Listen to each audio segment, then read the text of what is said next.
Hi, everyone. It's been a long day, but I wanted to make sure I get this information out to you as promised. So it's about 6 o'clock, actually 6:30 in the morning, and wanting to make sure that this information goes out. It's just a tremendous amount of information to go through, so I think you'll understand what I'm talking about when you watch the video. Now, in the interest of time, I want to just cover a couple of comments that have been made previously by some people that have watched the video. And the predominant comment has been to compare the information that I presented and say that the comparison between cancer, for example, and COVID-19 or coronavirus is not accurate because you can't die from cancer. That was actually a comment that was made. But of course, we know that's not true. But I think what they were trying to say, and what the majority of the other comments were, was that cancer won't kill you within a few days, whereas coronavirus will. Well, that's not really accurate.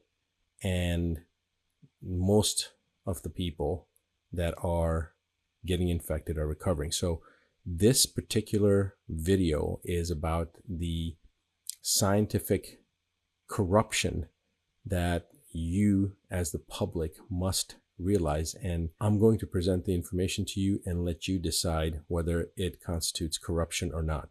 You be the ultimate judge. Now, before we get going on the actual topic, I just want to again reiterate this issue with the recurrent question that to compare cancer or to compare motor vehicle accidents to the coronavirus is not accurate. It's not fair because you're not going to catch something and die from cancer like you will the coronavirus. So let's actually talk about that. Again, this is the Worldometer, and this is the number of people on the planet right now. And we're just going to zero back in because I did talk about this. The number of people that have died so far since January 1st, 2020 from the seasonal flu is 110,823. 110,000 from the seasonal flu. This is infectious. This is contagious. This is something people catch. From communicable diseases, okay, these are diseases that can be transmitted from one individual to another individual. You're looking at 2,959,790. Now, this is just a hair under 3 million. This is again from January 1st, 2020 till today, which is early morning, March 24th. Now, when people say that, well, you can't compare an infectious disease such as coronavirus with something like cancer, well, let's just compare it to communicable diseases then. So we got 110,000 people that died of the seasonal flu, which is part of these other communicable diseases, 2.95 million. Now let's look at that number compared to the coronavirus, 16,000 deaths.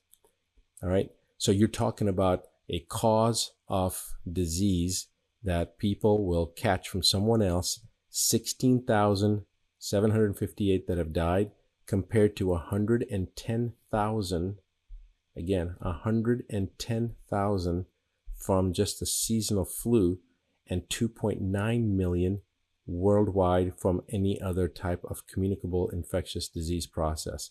Again, 16,000 versus 2.9 million, and we're getting our knickers into a twist. I'm pretty sure that the people that made those comments were actually trolls that were paid to try to negate what I had said. It doesn't matter. People can say whatever they want to say. This is the issue. 102,000 of these people have recovered. This is the number died. This is the number that recovered. And most of these people, of the 102,000 that have recovered within 24 to 48 hours. Now, just tonight, and I'm going to show this to you to show you how unreliable the testing is, which I talked about on the first video. It gets really crazy. So I want to show you a couple things. The first is, this article was a fantastic article, but it was taken down from multiple different websites where it had been posted for whatever reason. I'm not sure the reason why it was taken down, but it was more likely than not censorship related. Now, this person's name is Aaron Ginn or Aaron Ginn. Fantastic article, Evidence Over Hysteria COVID-19. And I have the whole article in its original form And we will be posting this up. Anybody that wants this information, we are going to post this up on advancedmedicine.com. We will not have it available just right on the front. It will be on the back, so nobody can try to complain about it or nobody can try to censor it.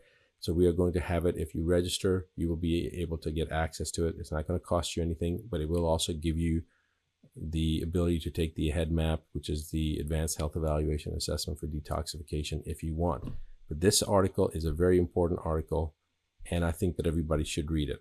And the reason simply is because there is a lot of logical, very scientifically organized information that will help to make those that are not aware of really what the facts are and to see what the facts really are in order to make a logical, sequential decision as to whether or not this constitutes evidence of hysteria or not. And it actually is very clear, even without reading the study, that that's what it is once you understand the information.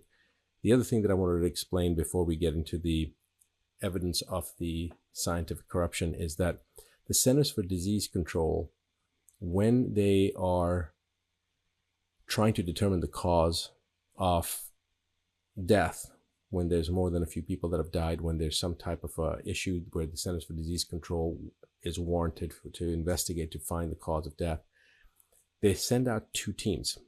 Now, we always hear, like in the movies, the outbreak and the Ebola and all this stuff, and all these movies, everybody glorifies the primary team that everybody knows about from the CDC, which is the infectious disease team, okay? They send out the infectious disease team to find the source of infection. But there's a second team they also send out, but nobody glorifies that team, and that's the toxicological team.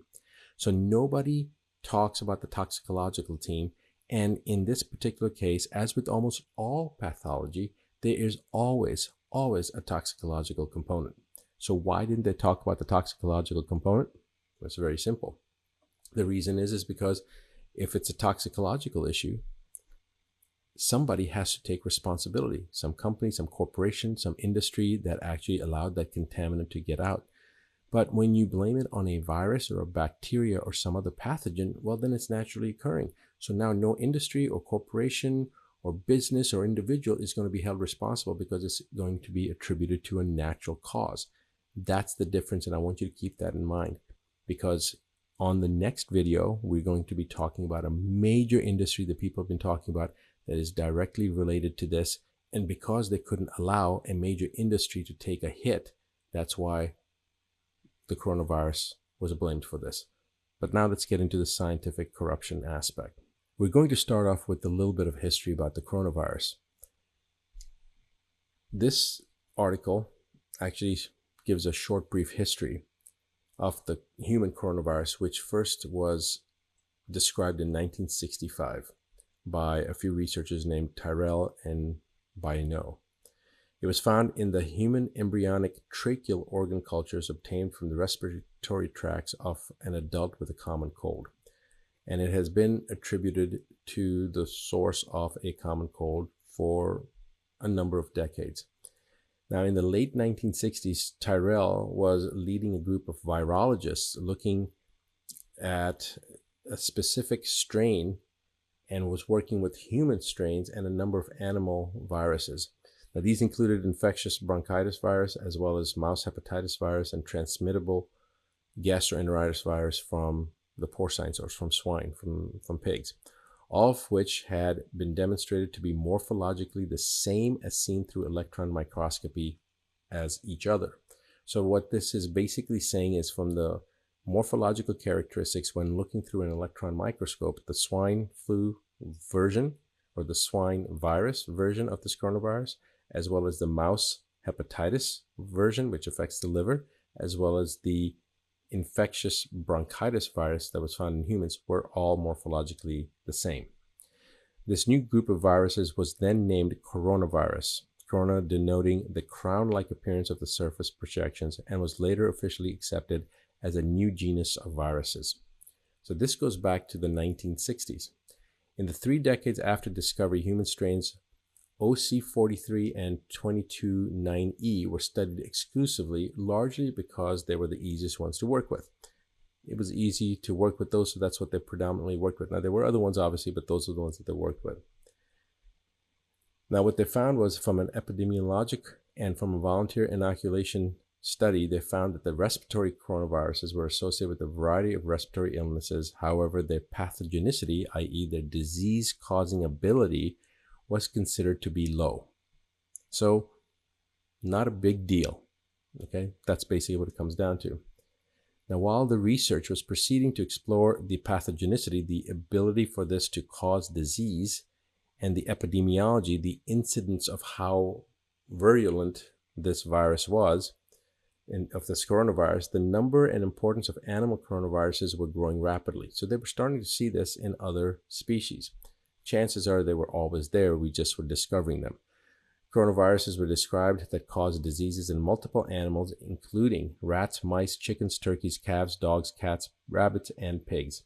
Animal studies included, but were not limited to, research that focused on respiratory disorders. The study focus included disorders of the gastroenteritis, hepatitis, and encephalitis in mice. Now that's the gut, inflammation of the gut, inflammation of the liver, and inflammation of the brain in mice, as well as pneumonitis and sialodacrhodinitis in rats, and then infectious peritonitis in cats. So these are all different types of peritonitis, for example, is inflammation of the peritoneum, the lining within the gut. It doesn't make any difference what these different things were. The point is they were studying them in different animals. All right. Then in the early 2000s, SARS came about.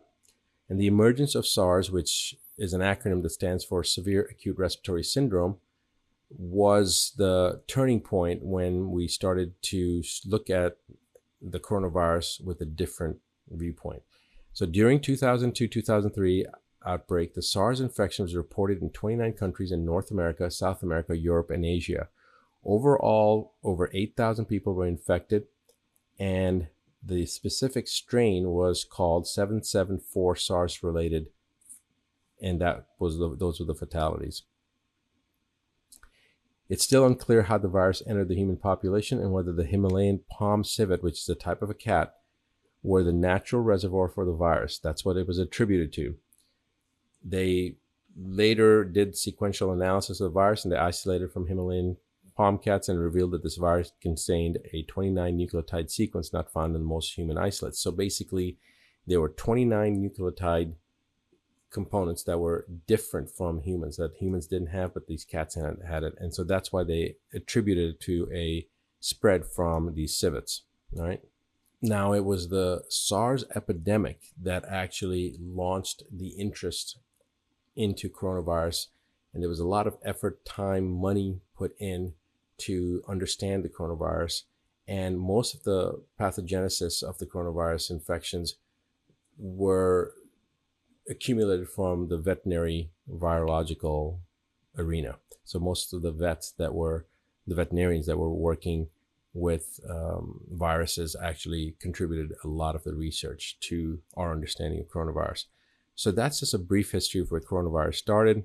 The SARS epidemic was a dramatic reminder that animal coronaviruses are potential threats to the human population, although the exact mechanism of species to species spread still has not been determined. All right, it was felt to be spreading from animals, but they still never established it. Now let's go on to the current issue with the coronavirus that has caused the outbreak in 2020, and look at the specific version of this coronavirus. So this particular version is called COVID-19. Now, it's been labeled as a bioweapon by some people, and of course the media, says that that's conspiracy theory, blah, blah, blah. But let's look at the actual configuration of what this virus, what COVID-19 is. All right. So the first thing is I want to say that this wasn't because people were eating bat soup, okay, or transferred from snakes or sloths or whatever they said. The virus is not a naturally occurring phenomena. This is very important, and I'm going to show you evidence of that. All right. Back over 20 years ago, the Chinese government talked about how their long-range plan for ensuring Chinese national sovereignty, if you will, was going to involve the use of biological weapons. Now, here's what it comes down to. There's no possibility that this virus occurred naturally. This was confirmed on February 8th by peer-reviewed Virology Journal, Volume 16, publication date April 2020. So this is coming out next month, but I will show you. In fact, here is the study, and you can see published date is April 2020, and it's talking about the spike glycoprotein of the new coronavirus 2019 nCoV, which is basically the COVID-19, contains a furin-like cleavage site absent in coronavirus of the same clade. So this furin-like cleavage site is absent in the regular coronavirus. It is present in COVID-19. That's very, very important, and I will come back to that. There's an underlying implication here that it's very subtle, but the only possible reason for this modification is the creation of a biological warfare weapon. There are no other plausible explanations. Now that sounds a little far-fetched, I agree, but wait, you're going to understand. Because when you start understanding this furin cleavage component that we're talking about, then it starts to make a little bit of sense. But why would somebody do that? Well, or how can we prove that somebody actually did that? So we're going to talk about that. Now, this virus was actually created at the University of North Carolina in Chapel Hill, and they published the highlights of the creation in November 2015. The list of scholars associated with this Frankenstein of a virus, you'll see, named Zheng Li Shi, who just happens to represent the key laboratory of special pathogens and biosafety, Wuhan Institute of Virology, Chinese Academy of Sciences, Wuhan, China. Of course, there were other scientists, but most of them representing the University of North Carolina, Chapel Hill location, but there were also representatives from the Bellinzona Institute of Microbiology from Zurich, Switzerland, as well as Harvard Medical School. All right. Now, Dr. Shi, she's a key figure here. In 2014, Dr. Shi was the recipient of a number of U.S. government grants, as well as grants from the National Basic Research Program of China, the Chinese Academy of Science, the National Natural Science Foundation of China, and from the Strategic Priority Research Program of Chinese Academy of Sciences to assist in funding research into coronaviruses. Now, this is, remember, 2015. All right. What's interesting is that the U.S. government paid Dr. Shi and the Chinese government to fund research into coronaviruses. Now, what did we get for this research that we paid, the taxpayer money went for? So this is what we got. Using the SARS-CoV genetic system, it goes into some specifics on the type of viruses that we're looking at, the backbone of the virus. The results indicate that group 2B viruses encoding the specific version that they were looking at in a wild-type backbone. This is SHC014 spike in a wild-type backbone, meaning the naturally occurring virus, can efficiently use multiple orthologs of the SARS receptor human angiotensin-converting enzyme ACE2. Now, I'm going to talk about this issue with the angiotensin-converting enzymes in a later video. It's not pertinent here, but it is pertinent when we start talking about some of the misinformation regarding treatments that's coming out. Goes on to say that both monoclonal antibody and vaccine approaches failed to neutralize and protect from infection with coronavirus using the novel spike protein. So this novel spike protein was essentially something that they introduced into the coronavirus, and it essentially was a morphological departure from the naturally occurring coronavirus using the backbone of the virus. The implications are very, very suspect. All right, so they took SARS, the virus that caused SARS in 2002, 2003, and that was carried by bats, making the rounds back in 2003, and reverse engineered the genetic coding itself inside the virus. Now, they took the backbone of the original wild-type virus, and that's when they started messing around with it. They then inserted additional proteins to enhance the efficacy of the virus inside the human lung, specifically inside for the human aspect, making it extremely difficult to vaccinate against because a new virus has multiple proteins with which to attack. So basically what they did was they made a bug, a virus, into a super virus. What would be the purpose of doing such a thing? Well, it'll become self-evident here in a few moments. What's also interesting is that these coronaviruses that they took from the SARS component and then they manipulated them, these cells were originally obtained from Fort Detrick. You may remember that Fort Detrick was also where some of the other HIV testing had been done and research had been done. And my friend Garth Nicholson, who used to be the director of laboratory at MD Anderson, wrote a book called Project Daylily about his work with some of the stuff that happened with the special forces, some of the research that was done at Fort Detrick, some of the stuff that was done from in the HIV arena. And again, a lot of the stuff was done at Fort Detrick. So it's interesting that the correlation, this is like, 20, 25 years ago.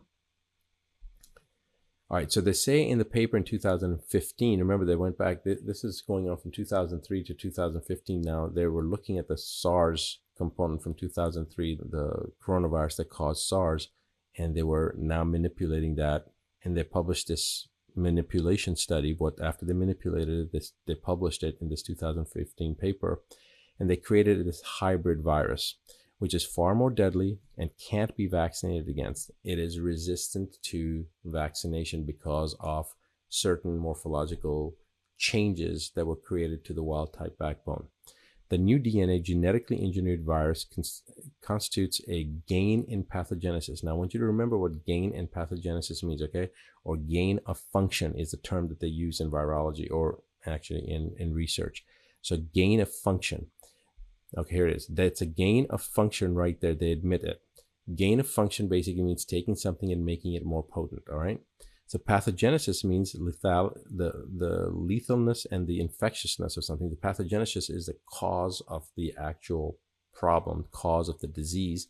And Dr. Shi learns how to perform gain of function operations within viruses, and then she returns to her post in Wuhan, China. So she learned this in University of North Carolina, Chapel Hill. They get the cells from Fort Detrick, and now she goes back to Wuhan, which is where the techniques that she learned about gain of function were then applied. Fast forward to November 2019, a breach of containment occurs at the Wuhan Institute of Virology, and patient 0 is detected somewhere between December 1st and December 12th. Now, we don't know about the details.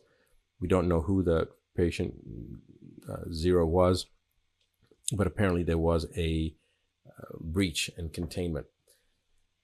Now, I'm just going to quickly go over this. Dr. Shi is one of the authors that published this paper in January 23rd, 2020, stating that it is of probable bat origin. The problem is she knows what it is and what the origin is because she was the one who created it. Okay, she helped to enhance it. This is an enhanced version of the hybrid virus that they helped develop at UNC with Fort Detrick support back in 2015. Dr. Shi knows this because she helped to build it. Now, what does gain of function mean? Again, as I mentioned, gain of function is basically that it made it more potent, it made it more virulent, it made it more deadly, it made it more resistant, it made it more effective, and made it into a super bug that nobody has basically seen before. That's what that means, okay? And it's also remember that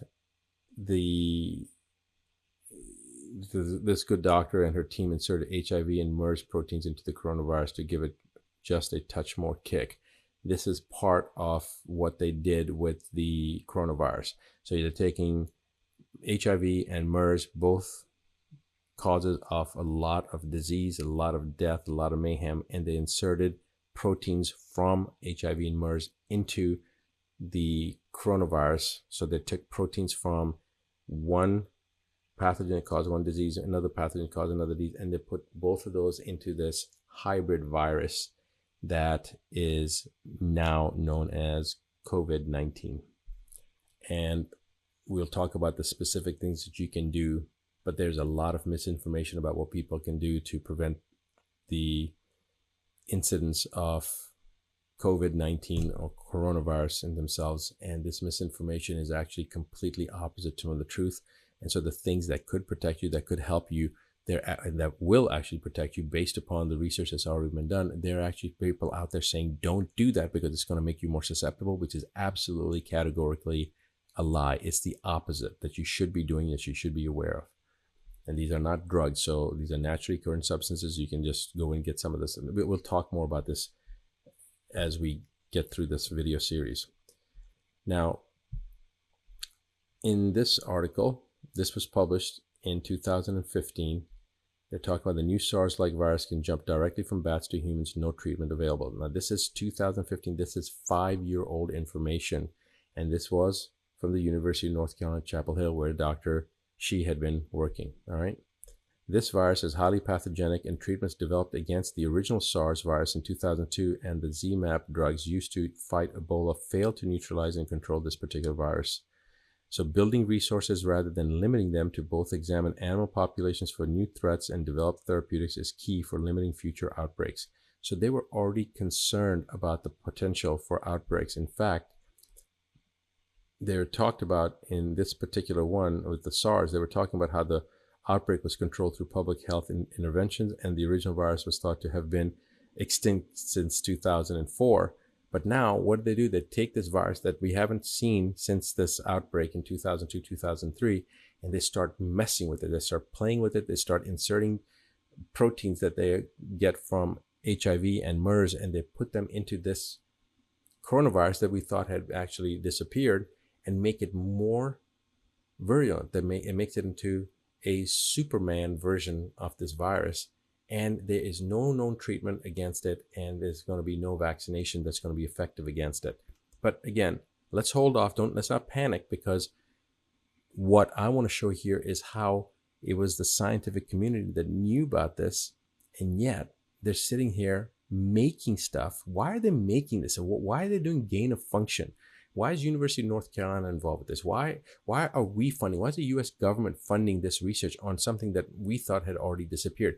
Why are they trying to get gain of function? Now, some people would say, well, they were just experimenting, they were doing whatever, but they were actual other scientists that opposed this information. They did not want these studies to be done because they were afraid of a breakout. They were afraid of what the ramification would be if there was an outbreak, if the virus was not contained. So this was not something that was obscure. There were some very well-known people that were against this. All right.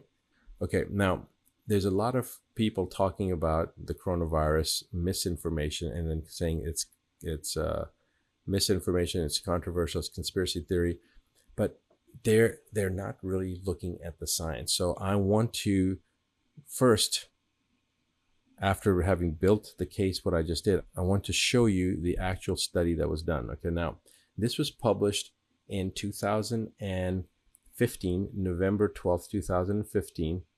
And this is actually the full article, the full research paper that was done. But what I want to do is I want to bring your attention to this March 2020 note that has been put there by the editors. And I want to read that first, then I'm going to go through the study, and then I want you to decide what this really means. So the editor's note before we start says, we are aware that this story is being used as a basis of unverified theories that the novel coronavirus causing COVID-19 was engineered. There is no evidence that this is true. Scientists believe that an animal is the most likely source of the coronavirus. Now, it's obviously whoever wrote this from the editor's note perspective was either an idiot or doesn't understand the English language, but certainly wasn't a scientist, because I'm going to now show you what the study says. Remember, this is a warning now that they're putting here to dissuade people, to prevent them from actually looking at the science, to tell you that, look, just because you see it and it's blue, it doesn't mean it's blue. The sky is not blue. Yeah, it looks blue to you, but it's not really blue. Don't believe it. It's not blue. It's actually yellow, but it's not blue. Whatever you see and you think it's blue, it's not blue. So what am I talking about? You see for yourself.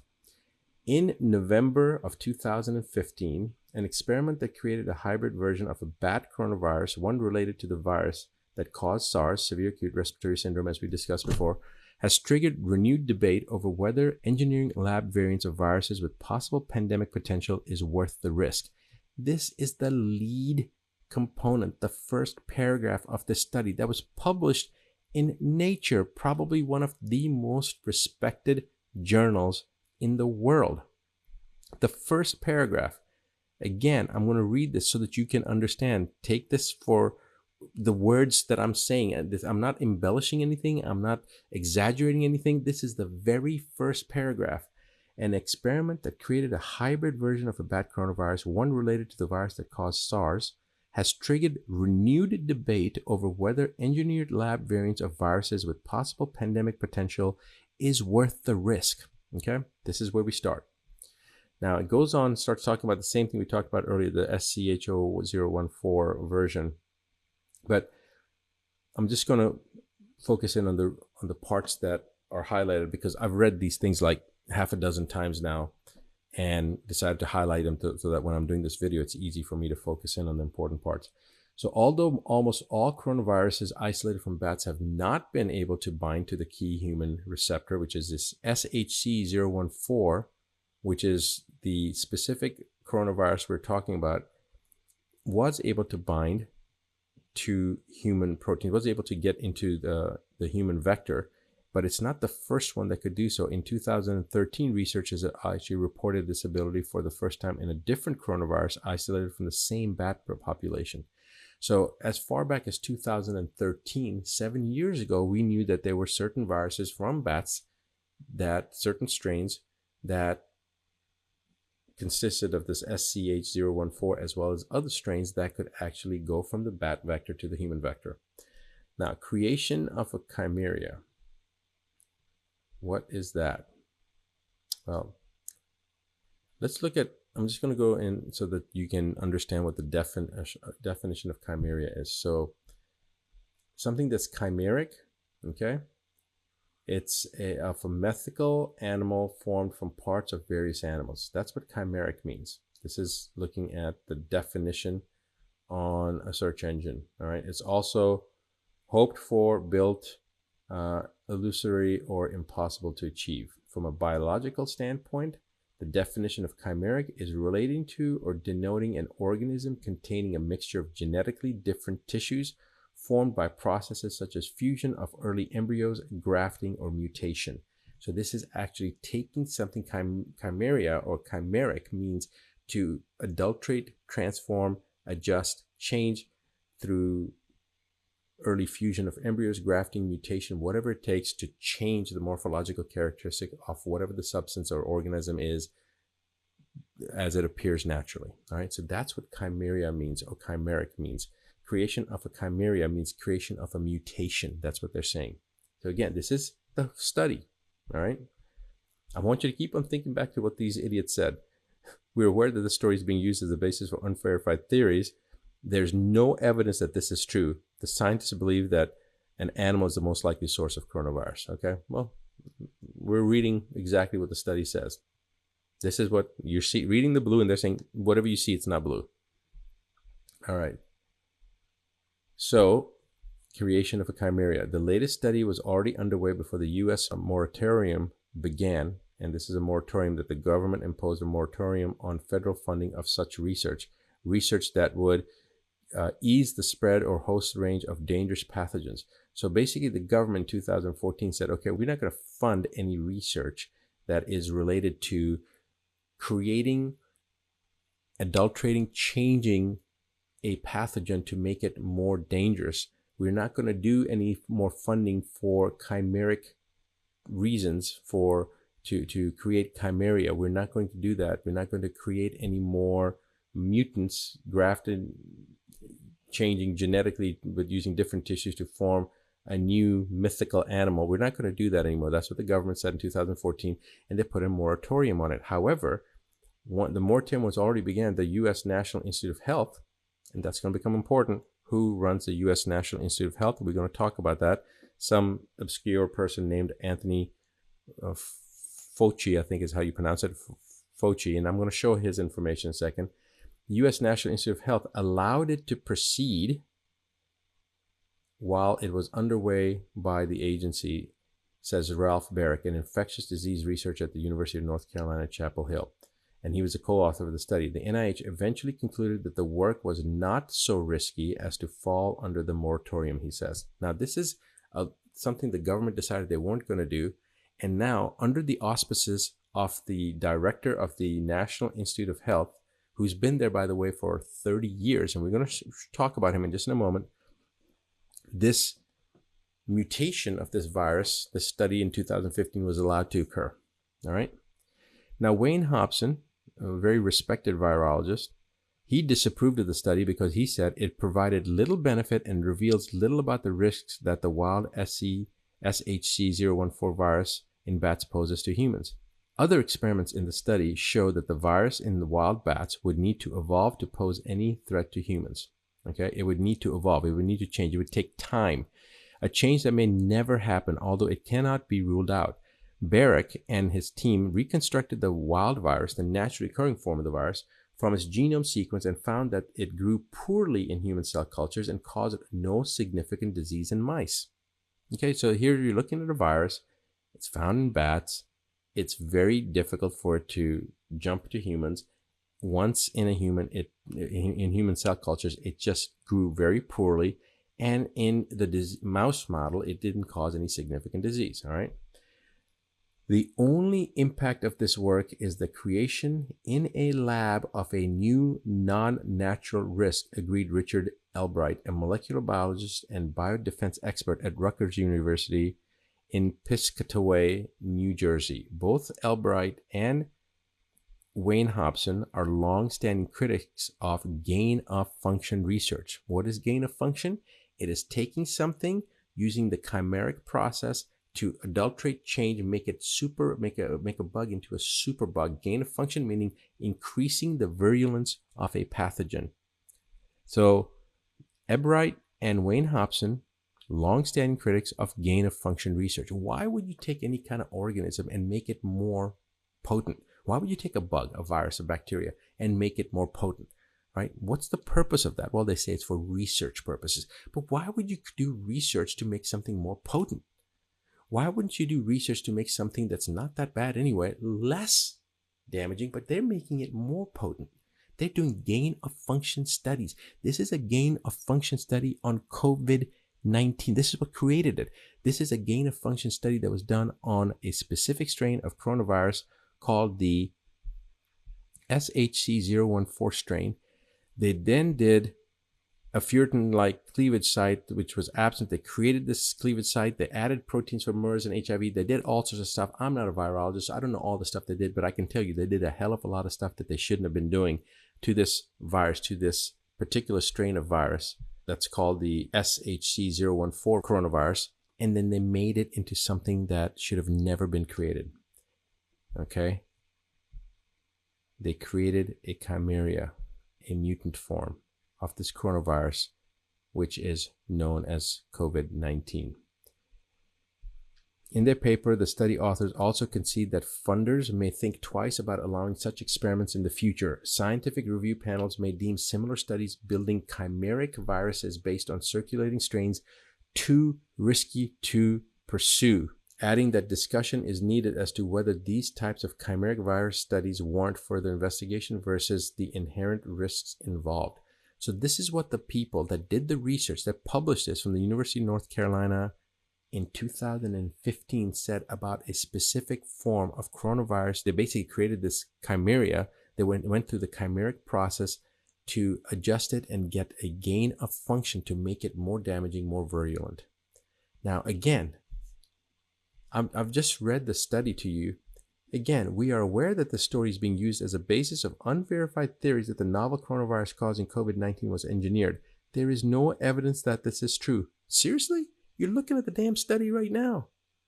Scientists believe that an animal is the most likely source of the coronavirus. No. Ignore what you've read. Ignore the science. Ignore the research. Ignore the publications. Ignore the history. And just to say this is what happened. Now remember, NIH approved this. It was this moratorium that the U.S. government had passed in 2014, but under the auspices of the U.S. National Institute of Health, it was allowed to proceed. All right, we're going to talk about the NIH and who allowed it to proceed. Studies testing hybrid viruses in human cell cultures and animal models are limited in what they can say about the threat posed by a wild virus.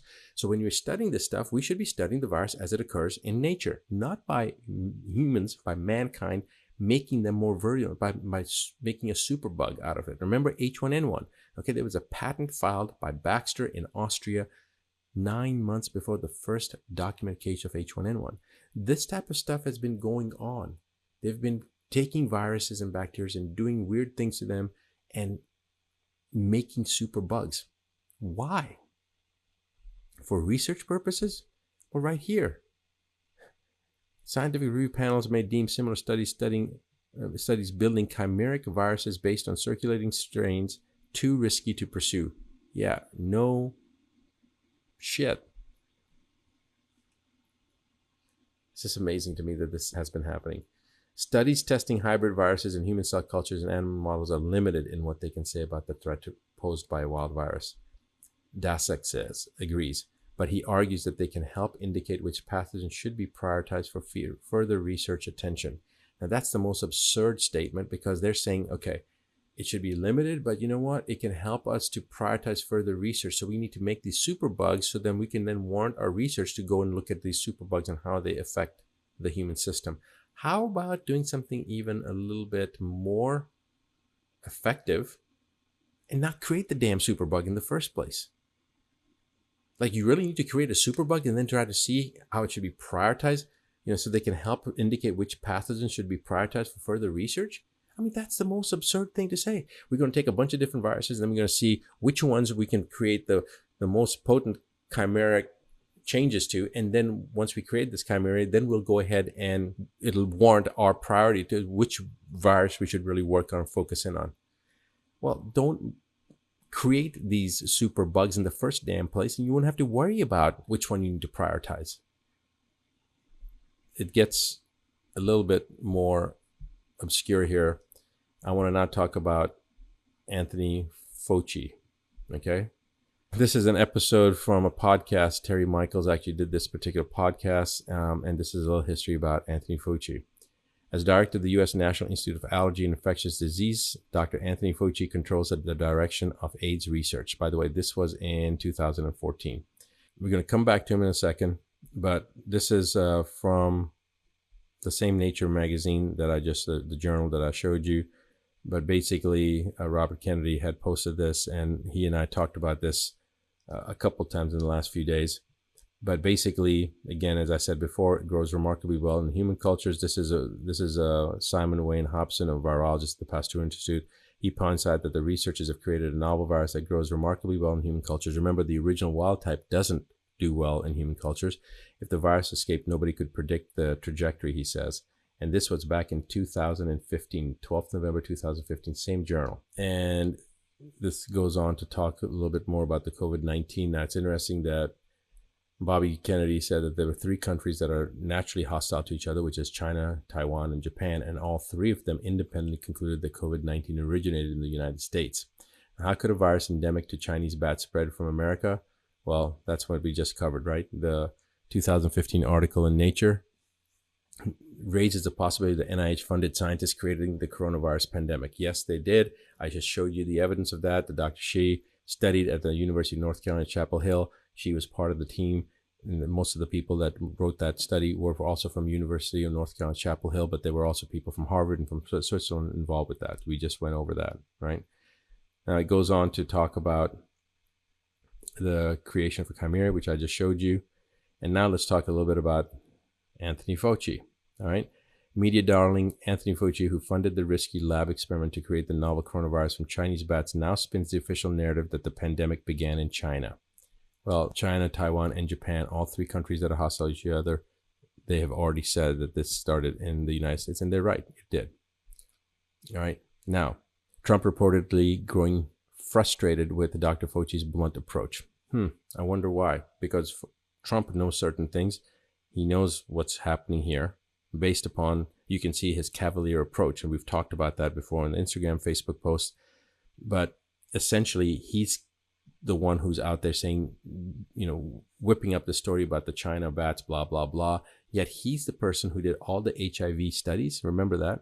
He's the one who funded them and talked about the viral causation of HIV 3 years before anybody even saw the virus. And there's some contention whether anybody's ever seen the HIV virus in the first place. But he pushed for the drugs. He's been at the NIH for 36 years. He was the one who allowed the chimeric studies to be done on the coronavirus in 2014, even when the moratorium by the government was no more research on creating superbugs. He allowed it to continue, and then he funded it they supplied the virus from Fort Detrick, He funded it. The government in the United States and China funded it. And then this Dr. Shi went back to Wuhan. And then, of course, it got released, or there was an outbreak in Wuhan. But where did it all start? It started here in the United States, in North Carolina. So he's often asked, Dr. Fauci has become a household name during the coronavirus outbreak, frequently appearing on TV as a trusted expert on diseases. Yeah, a trusted expert who created the damn thing in the first place, who funded it, who pushed it, who went against a moratorium that the government had passed in 2014. Often tasked with setting the record straight on facts misconstrued or misrepresented by President Donald Trump, Fauci has been left in awkward positions in White House briefings. Really? So now we're going to blame President Donald Trump for misconstrued or misrepresented facts when it's Fauci who's lying to the public and has created more mayhem than any person on the planet? I mean, he's shut down the entire governmental communication between different countries and shut down the economies, crashed the markets, caused 9,000, actually 16,000 deaths now, all because of him pushing for the research and allowing the research to go, even though the government said no more research in that area. Somebody needs to... A New York Times reporter Monday said that Trump has become frustrated with Dr. Fauci. Of course, if I was a commander-in-chief, I would be frustrated with him too. I would have strung him up already. With Fauci's blunt approach at the briefing lecterns, which often contradicts things that the president has just said, according to two people familiar with the dynamic. Fauci also made headlines on Sunday when he said in an interview with Science magazine, "I can't jump in front of the microphone and push him down." Yeah, I think Trump knows what's going on. And if Trump doesn't know what's going on with Fauci, he will know soon. The point, again, is that Fauci is a criminal. And he has been responsible for perpetrating crimes against mankind. You talk about Hitler? Okay, well, now let's talk a little bit about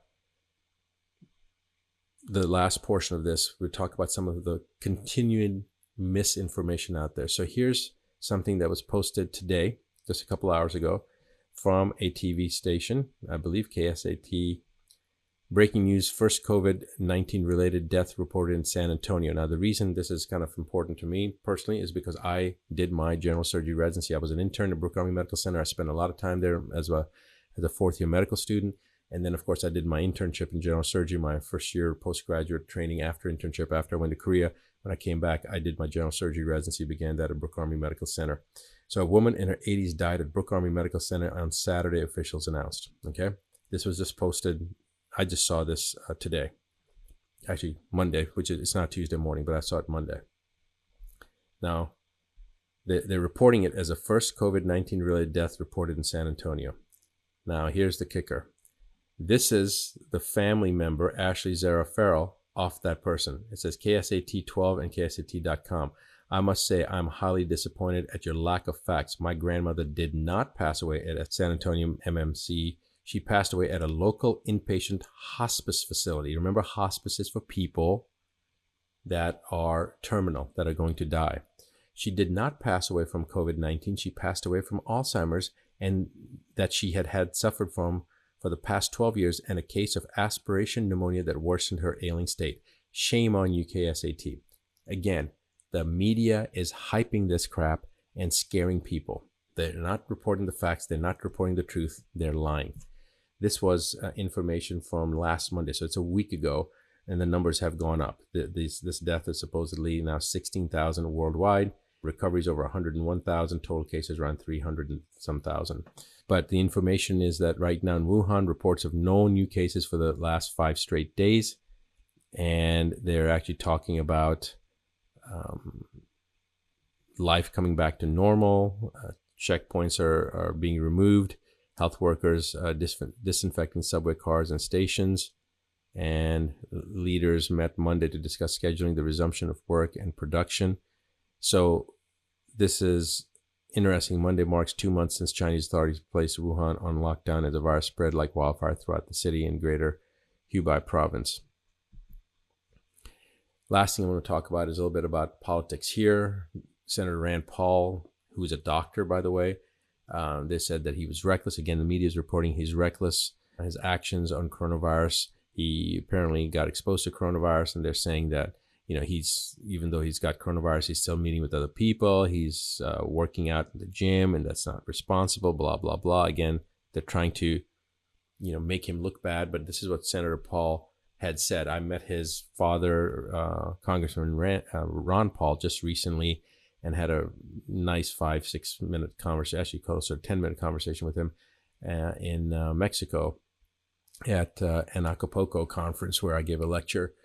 And Senator Rand Paul was quoted to say, "We absolutely must resist government run amok, taking advantage of a crisis. This is how your liberty dies. Stand up, America, and resist. Department of Justice seeks new emergency powers amid coronavirus pandemic." This is the issue. This is what we need to be afraid of, that they're going to use this false flag type of event, hype it up to take away more rights, more freedoms, and create mandatory actions that people have to do, from quarantine to even more sinister things that are coming down the pipeline. So you need to be aware of this stuff. You need to be aware of the agenda. All right. We're going to talk about the next video. We're going to talk about even worse things that are coming down the pipeline, even other things that you don't know that have made this coronavirus even more damaging. And we're going to talk about that in more detail. This is a post that I put up a few days ago. I want you to remember that this is not the first time this has happened. This was Lyme's disease in the 1990s, SARS in 2002, XMRV in 2009, MERS in 2012, Ebola in 2014, and Zika in 2016, and actually H1N1 in 2010. That's when I put out some videos that had an impact on letting people know really what was going on. If you remember, Obama predicted that there were going to be 60 million Americans that were going to die. 20% of the US population was going to die because of H1N1. But I put out a couple of videos, and according to at least one person, David Wilcock from the History Channel, that those videos made a difference. And according to him, at a conference that I was at, once he recognized me, said that I was responsible for saving 1 billion lives. I didn't know what he was talking about, and then he referred to the video. And actually, it's about getting the information out so people realize and recognize what's going on. And however it happens, whoever passes it on, I really don't care who gets credit for anything. I just want people to know that the agenda is highly, highly suspect. Be aware. Don't be paralyzed by fear, because this is part and parcel of their agenda. All right. There's 7 toxicities according to my philosophy, and they have hit 6 of the 7 toxicities. The 5th toxicity being emotional, psychological. That's what they've done with this hype, by creating the hype, by creating the fear mongering. That is affecting people on an emotional, psychological level. All right. The virus is a self-limiting virus. It seems to burn through. If your immune system is intact, it's not going to affect you. And if it does, it's going to be very, very transient. 24, 48 hours, most people get better. The last thing I want to show you, the email that I got about 8 o'clock in the evening from the North Carolina Medical Board for all doctors in North Carolina. And I just want you to see, this is a North Carolina Medical Board is sending you this March 23rd, 2020 public health alert at the request of the North Carolina Department of Health and Human Services. The following message is from the state epidemiologist, Dr. Zach Moore. All right. So let's see what Dr. Moore has to say. And you can see the time of this email. Well, here we go. It was 8:05 p.m. last night, right before I went live on the live stream, public live stream that I do every Monday night. So it goes through a bunch of stuff over here. Please read the updated guidance and documents. There are 4 bullets. Only the first one is highlighted. Changes in testing recommendation. People with mild symptoms consistent with COVID-19 do not, capital not, do not need testing and should be instructed to stay at home to recover. Why don't they need testing? Because the tests are riddled with false positives. And rather than tell people that, well, you may or may not have it, they're just going to say, don't even test it. You have it. We know you have it. Just stay at home. Again, furthering the hysteria. So even the testing now, they're not recommending it. All right. This is the last thing I want to show you now. I want you to watch an interview with a doctor that was the first doctor to diagnose the case in Washington State. But I want to have you watch the interview that they did with a person that was on the ship, on the cruise line that was quarantined, and hear it from the individual themselves that were quarantined, that were tested positive, and their course of disease, of what they suffered when they went through a COVID-19 coronavirus infection. All right, you can hear it yourself. Older and already immune compromised individuals or with people with really serious underlying health conditions. Is this a lot worse than, say, a really bad infection of influenza? That's a very good question. I don't think we really know the science behind why folks that are older or have medical illnesses are more at risk for severe disease. We do know that when they become infected, many of them end up in the hospital in ICUs, and the mortality seems to be quite high in that patient population. That's probably what we're seeing, at least locally, probably worse than what we usually see with seasonal flu in the same population. Why that is, I don't think we really understand quite yet. Based on this case you've treated, and obviously Washington State's hit the hardest, and you all have been talking amongst yourselves and other docs there in the area, is you can call it what you want, but the fear, the panic, the freak out that exists among the normal, healthy U.S. population about this, is people are talking about stockpiling toilet paper and everything else. Is that justified, or does there seem to be an overreaction from what we know medically perhaps is justified? Well, one of the first things I want to discuss is the protective gear that people are buying. Right now, there I think are folks that are buying a lot of masks. The CDC has been very clear that the average person walking the streets is very low risk in general, and that it's not advised to buy masks, surgical masks, out and about. Yeah, we heard from the Surgeon General that buying the masks actually keep them away from the people that need them the most, perhaps doctors and health officials like yourself. We had someone who was a survivor of the coronavirus. She got it on one of the cruise ships on yesterday. Taking a listen to her experience. I had about a 3-hour fever of not even 100 degrees the night before, and that was it. I have not had one symptom, since then. Wait, so even while you had the virus, like at its peak, you're saying you still didn't really experience symptoms? 0 symptoms. Wow. None. That was Jerry, who said she did Pilates and yoga throughout her quarantine and while she had the virus. Is it important to also talk about, in addition to those who have died, the people who experienced something akin to the common cold with this? Yeah, that's a really good point. Most folks that are infected with this virus will have mild disease, won't need to come into the hospital, won't have to be admitted. And so what we're working on at Providence is triaging those groups of folks so that we're keeping a close eye on these people that present through the ED for testing to make sure that we keep track of them. We're plugging them into our telehealth program so that we can monitor their oxygen levels at home and other vital signs at home to make sure that they don't have a decline. And this includes folks that are over the age of 60 or have other medical problems that put them at higher risk for severe disease.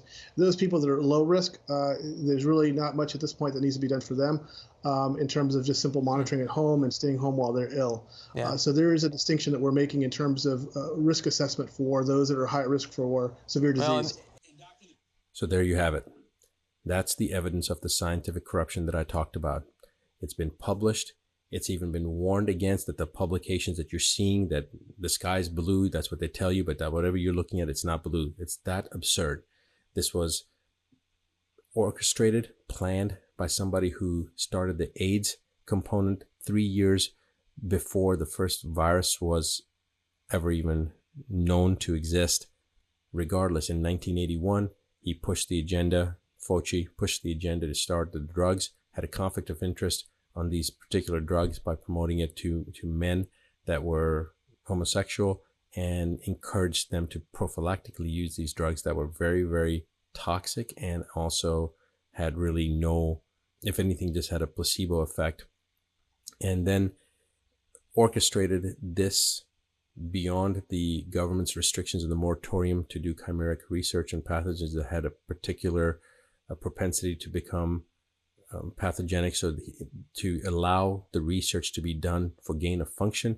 There was a moratorium on it. He allowed it to bypass that moratorium with this coronavirus, allowed the creation of the COVID-19, helped to fund it with American taxpayer dollars, and now is standing up there saying that China was the one responsible for it. Yet we have the scientific evidence published in Nature magazine from 2015 showing that the research was done, the gain of function components were done by the scientists in North Carolina that then went back to Wuhan, learned all the techniques, went back to Wuhan, created whatever was being created. But it was discussed in 2015 that this should not be done. It's like like the smoking gun that shows that this should not be done. There were two main scientists that said this should not be done. There have been many scientists that have been against the gain of function component for the chimeric testing of not just coronavirus, but for many other types of pathogens, and we don't know what else they're creating. I know this was a long video. I hope you understand the significance of this. Pay it forward, pass it on, let people know the truth. The next video that's coming, which will be released in the next 48 hours, will talk about the next component that takes this issue and exacerbates it and magnifies it, makes it even worse. And then we're probably going to have one more video after that so that you guys understand what you can do, how you can help your families prevent anything from happening. But hopefully you're already recognizing that the coronavirus isn't what it's made out to be. And I'm also going to call out some of the doctors out there that are putting out misinformation. And some have said, well, they probably don't know. Well, then if they don't know, they should shut their mouth and not talk about stuff that they don't know. So I hope that this information was informative. The next video, part 4, will be released in 48 hours.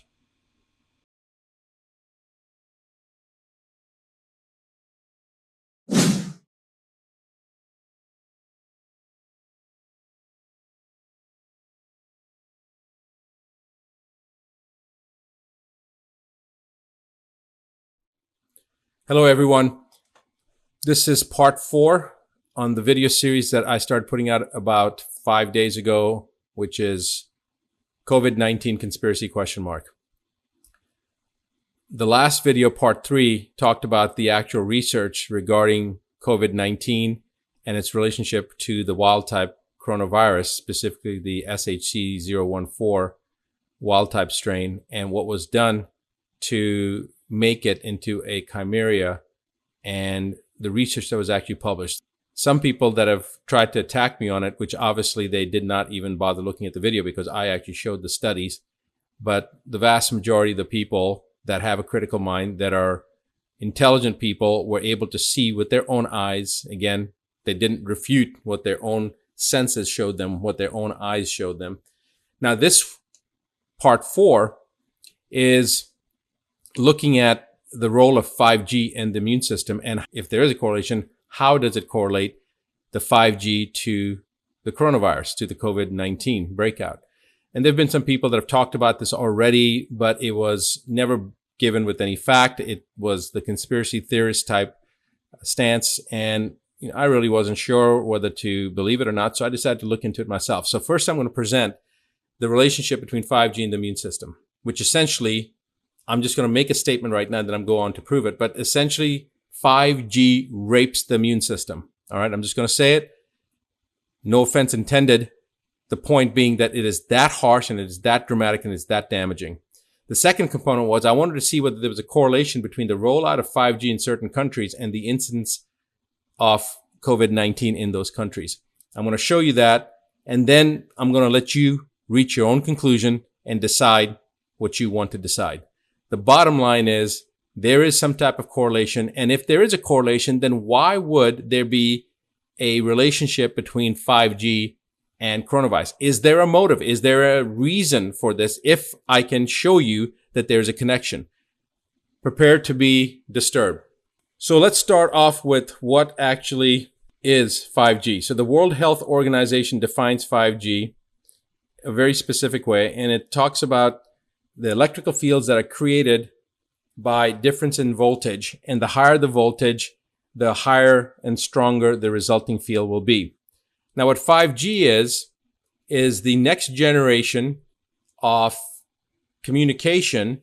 Now, up to this point, the 3G and 4G, they were usually running between 50 cycles per second to 60 cycles per second, and this was measured in hertz. However, with the advent of 4G, it went up a little bit higher, and it goes up to around 200 to 300 hertz. The advent of 5G takes this up in order of magnitude times 3 or 4. We're going from 50 cycle, 60 cycle hertz to over 10 megahertz up to 300 gigahertz. So this is like exponentially greater electromagnetic fields that we're creating. These are radio frequency electromagnetic fields that we're creating. So prior to this, it was extremely low frequencies, what they called ELF fields.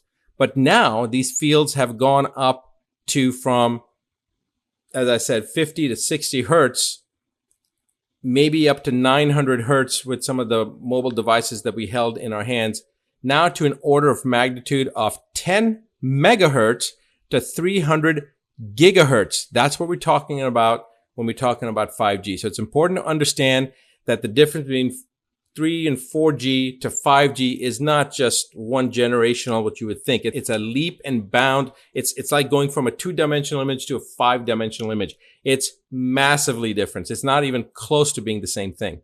All right. However, the attractive component of 5G dwarfed the actual concerns that we should have had about the rollout of 5G from a health perspective, from a wellness perspective, from a perspective of what does it do to the human physiology or to any physiology, to any living physiology. And that was virtually ignored. The World Health Organization basically took a back stance on this. All right. So what does actually the science show us? Now, there has been talk about 5G and the health risks, as I said before. But this particular article was very interesting because it talked about a war between technology and human beings. So this article was written in May of 2019, and it talked about 180 scientists and doctors in almost 40 countries that are warning the world about the 5G health risks. These scientists responded to Resolution 1815 of the Council of Europe and basically stated that the scientists and these doctors were against the rollout of 5G. And I will just read this to you so that you are aware of what it says. We, the undersigned scientists, recommend a moratorium on the rollout of the 5th generation 5G until potential hazards for human health and the environment have been fully investigated by scientists independent from the industry. The reason they said this was because the studies that have been done were riddled with conflict of interest because the scientists that were doing these studies were vested with the technology companies. 5G will substantially increase exposure to radio frequency electromagnetic fields, which is also, the acronym is RFEMF for radio frequency electromagnetic fields, and has been proven to be harmful for humans and the environment. Okay. Now, this author goes on to say, if you're not alarmed about 5G radiation dangers, you should be. And we'll talk about a little bit more about this, but I want to point out that this was 180 scientists and doctors in almost 40 countries, but that number significantly increases over the next 6 months, and we'll show you that.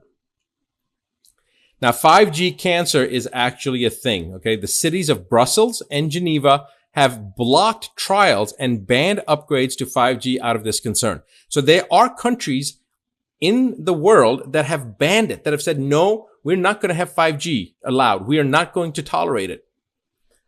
Now, again, as I mentioned before, 4G and 5G, the difference is in the terms of gigahertz, all right? 5G comprises technology that promises radio millimeter bands in the 30 to 300 gigahertz, whereas 4G tops out around 6 gigahertz. Now, that's 4G at the most advanced level. Most of the 4G devices were only at around 900 hertz. That's about where, so you're talking about up to about maybe 1 gigahertz, okay? Maybe that was the highest. This is going up. 5G is going up to 30 to 300 gigahertz, 60 to 120 times faster internet, which again is really, really exciting to think about how much convenience it would be. But how many people are going to be enthusiastic about that convenience if it's associated and correlated with cancer and is statistically significant data that has been extrapolated from these studies to show the direct correlation? I don't think anybody would be. All right. So we never worried whether or not our drive time radio shows would fry our brains with the 2, 3, and 4Gs, but with 5Gs, it becomes an issue. While 4G wavelength travel along the surface of the skin, 5G millimeter waves are more insidious. 5G wavelengths are emitted, our skin will automatically absorb them. Now, it's important to mention that when you go through TSA, when you go through the airport security systems, when they take you through these devices where you raise your arm up, that is the same millimeter wave technology. That is the reason I didn't even know this at the time, but it just didn't make any sense to me. And I have never gone through one of those devices. And I fly quite frequently, sometimes as often as once a week. Now, I will tell you that I have missed 2 flights because of the pat downs, and it is a pain in the rear end, but I still refuse to do it because it just didn't make any sense to me based upon the little bit that I knew back then. I've looked at it more. I do know that taking certain supplements through there, I used to write letters for patients to be able to take their supplements through a different system. And I didn't know about the absorption from the skin, but what I didn't know was the significant amount of damage to the immune system that the 5G rendered. That's what I didn't know.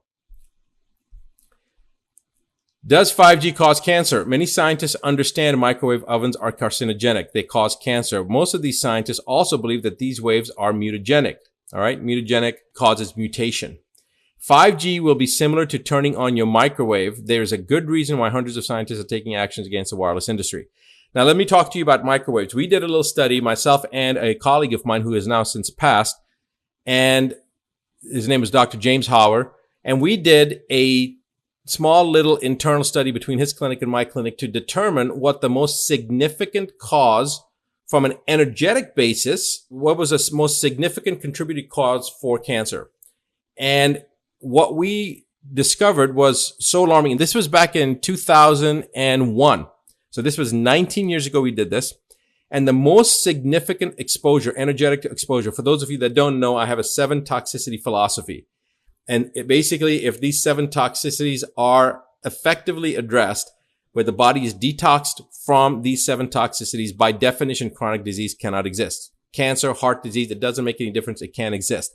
We have treated patients with end-stage cancer from 93 different countries. We have treated autism and all the difficult to diagnose from all over the world.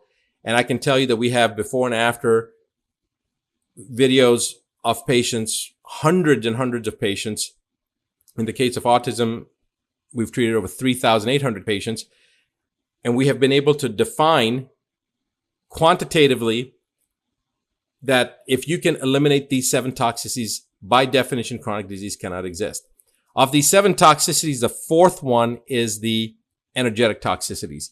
The energetic toxicities are things such as electromagnetic radiation, ambient cell phone radiation, microwave technologies, anything that causes an effect from an energetic source on the body.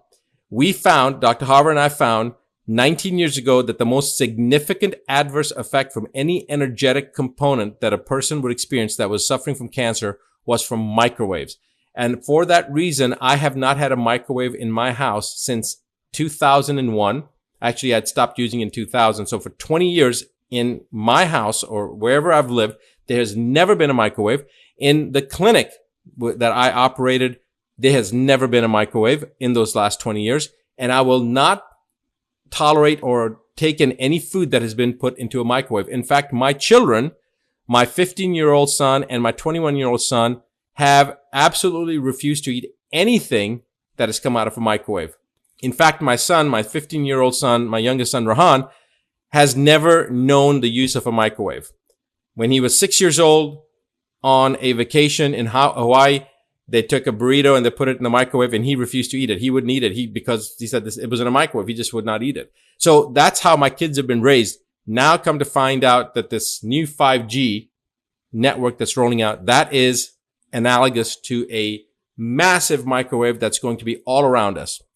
Not only that, but for each tower that is a 5G tower, it can only generate enough power for anywhere between 3 to 6 homes. Some people say up to 10 homes. Compared to the 4G networks that could power hundreds of homes per tower, now we have to have multiple towers, 5G towers, per 10 houses or 5 houses, whatever it is. In other words, we have to increase the number of towers by a significant order of magnitude in order to be able to have 5G utilization worldwide. It will not be like 4G. It will be much higher frequency of towers. And then, of course, we know the amount of energy that these things are putting out with the millimeter wave on the order of magnitude of gigahertz, going from 900 hertz to 30 to 300 gigahertz. It's astronomical amounts of microwave technology now we're going to be exposed to. Going on, The wireless industry is not just building an infrastructure that provides faster downloads, it's building a global microwave oven. They said it themselves. 5G towers and mini stations are extremely dangerous because of the intensity of the technology. It will also require millions of more mini cell towers than before, potentially 1 tower per 2 to 8 houses. All right, so what I had read before was anywhere from 2 to 10. Some people said 2 to 6, so 2 to 8 houses. We don't know the exact number, but that's what they're estimating. This means that human beings' radio frequency radiation exposure will not only increase, but it will also exponentially increase within months, within a very short time frame. These towers are not only dangerous, they're lethal. And the author goes on to say it should be considered a crime against humanity. In general, radiation does one major thing to the human beings and animals. It destroys our DNA either by forcing the DNA to mutate or by killing specific groups of cells, all of which lead to cancer. Cancer is a highly mutagenic, adaptogenic process. And when a person goes into the hospital and gets an x-ray because they broke their leg or they needed to have a chest x-ray or whatever, what's happening is there is radiation being introduced into the body. That's the reason that the radiologists or the radiation techs will wear lead to protect themselves. All right. Now, this is a question I've always asked. Why is it that they use lead to protect themselves? It's so that they don't get the radiation. Well, why is the radiation bad? Because it causes DNA adducts to form, to DNA mutation to form. Why is that bad? Because then that leads to cancer. Now, when somebody has cancer, what do? We give them radiation. We give them further exposure to things that will cause DNA adducts to form and mutations to occur. So that is a fundamental reason that radiation therapy is something to me that is counterproductive and doesn't make any sense. Why it's done? Because it defies logic. Einstein said that you cannot solve a problem with the same mindset that created it. Well, this use of radiation for the treatment of cancer has not made sense to me for at least the last 20 years. Now, what are we doing? We are actually promoting through something non-medical, a technology that is going to expose our DNA to much higher levels of damage that can then lead to these DNA adducts to form and mutation to occur, which will then lead to cancer. So here's what to expect if you experience prolonged exposure to radiation: nausea, swelling, hair loss, decreased appetite, low energy, general malaise, damaged bone marrow, damaged organs, deep depression, confusion, infections, incapacitation, and death. Okay? Pretty much things that nobody wants to experience. How do you protect yourself from 5G? Cell tower radiation health effects are real because there will be thousands of these towers and stations in every city. It will almost be impossible to avoid them. Given how addicted we are to our devices, the general public will tend toward risking life and limb to support our screen-related addictions. Now, here's the thing. Most people don't know about this. My hope is that people will learn about this and will then understand why we may want to consider a different option. But again, it's something that I've heard. I know that some people are sensitive to electromagnetic radiation. Some people are going to be sensitive to the 5Gs. But from a global standpoint, it was, again, something that it was coming out. It's part of technology. You do the best you can. You create ways to protect yourself, and there are devices out there that'll protect yourself. And if somebody's really interested in that, next Thursday, we will be doing a webinar, what you can do to protect yourself, but I'll talk about that in a few moments. All right. So there are things that you can do to protect yourself. But right now, the goal of this video is to determine if there's a correlation between 5G and coronavirus. All right. So let's go on to the next component. And this study, or this article, I should say, is actually talking whether 5G technology is bad for our health. Some experts strongly disagree that 5G is safe. All right. 5G has been designed to increase capacity and reduce latency. It will use higher frequency bandwidths right across the radio spectrum. What does 5G have to do with our health? The electromagnetic field, the field of energy that results from the electromagnetic radiation, a form of energy that occurs as a result of the flow of electricity. These electric fields are power lines operate between 50 and 60 hertz, as I mentioned earlier, and electric fields result from the flow of electricity, and the radiation that comes off of them is called electromagnetic radiation. RF EMF stands for radio frequency electromagnetic fields, include all wavelengths from 30 kilohertz to 300 gigahertz. Public exposure is mostly from handheld devices such as cell phones and tablets, but these things are relatively low electromagnetic frequencies, and the biological effects are usually limited to just heating. All right. In 2011, 30 international scientists who are part of a working group of the International Agency for Research on Cancer met to assess the risk of developing cancer as a result of exposure to radiofrequency electromagnetic fields.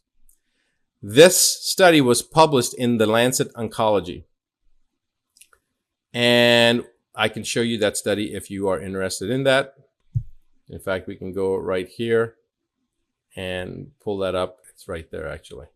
I'll come back to that.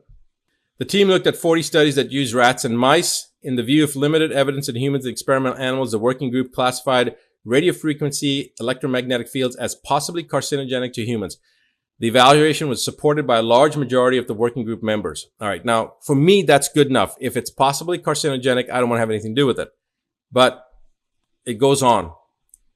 Dr. Leonard Hartl from the Department of Oncology at Örebro University in Sweden is an outspoken critic of the WHO's decision not to adopt the IARC's classification for radiofrequency electromagnetic frequencies as possibly carcinogenic. In the 2017 the International Journal of Oncology explained that several members of the EMF project's core group are also affiliated with the ICNIRP, an organization he describes as an industry-loyal NGO. All right, now there is a direct conflict of interest that if you're a scientist working for a company that's rolling out 5G or somehow related to 5G, and then they're also doing a study on the safety of 5G, there's a inherent conflict of interest there. Being a member of ICNIRP is a conflict of interest in the scientific evaluation of health hazards from radiofrequency radiation through ties to military and industry, Dr. Hartl writes. All right, so that's not surprising. Of course, anybody that's got that conflict of interest should recuse themselves, but they did not recuse themselves from the study. They still participated and said that it was safe. Regardless, it was still assessed to be possibly carcinogenic, but the World Health Organization refused to accept that mandate and has said that it's safe, generally regarded as safe. Dr. Agostino Ciaula from the Division of the Internal Medicine at the Hospital of Bisceglie in Italy reviewed the latest studies, specifically revolving around radiofrequency electromagnetic fields in humans, animals, and microbes.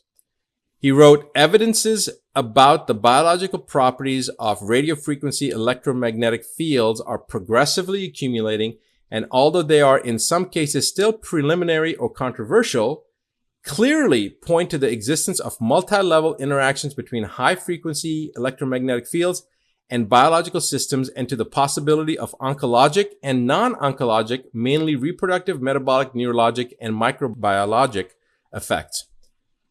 Biological effects have also been recorded at exposure levels below the regulatory limits, leading to growing doubt about the real safety of the currency employed by ICNIRP standards.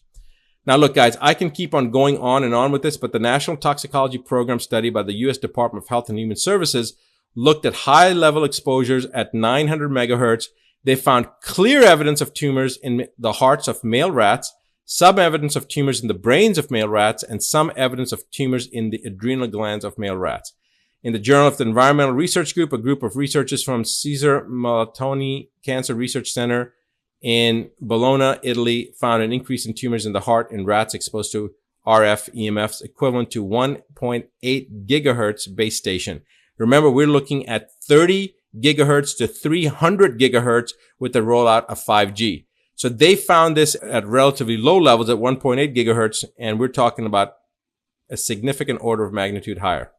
There's certainly evidence that ties radiofrequency electromagnetic fields exposure to a small increase in the risk of developing certain cancers and other adverse health outcomes. That's if you look at it from a very conservative stance. If you look at it from an aggressive stance, it's a very high correlation. However, the only recommendation that's been made by the Food and Drug Administration is cutting down how much time we spend on our cell phones. The American Academy of Pediatrics recommended limiting the times that kids and teenagers spend on mobile devices. And that was basically it. That was the end of it. Now, what does this have to do with coronavirus? Well, it has a lot to do with coronavirus. We have no reason to believe 5G is safe. FCC adopted these limits based largely on research from the 1980s and preponderance of peer-reviewed research. More than 500 studies have found harmful biologic health effects from exposure to radio frequencies at intensities too low to cause significant heating. So there's been a lot of studies done on this. Then it goes on. Remember, before I showed you 180 scientists. Now that number goes up to 240 scientists have published peer-reviewed research on the biologic and health effects of non-ionizing electromagnetic fields, signed by the International EMF Scientists Appeal, which calls for stronger exposure limits. These scientists have published more than 2,000 papers and letters on EMFs in professional journals. Appeal arguably constitutes the majority of the experts on the effects of non-ionizing radiation.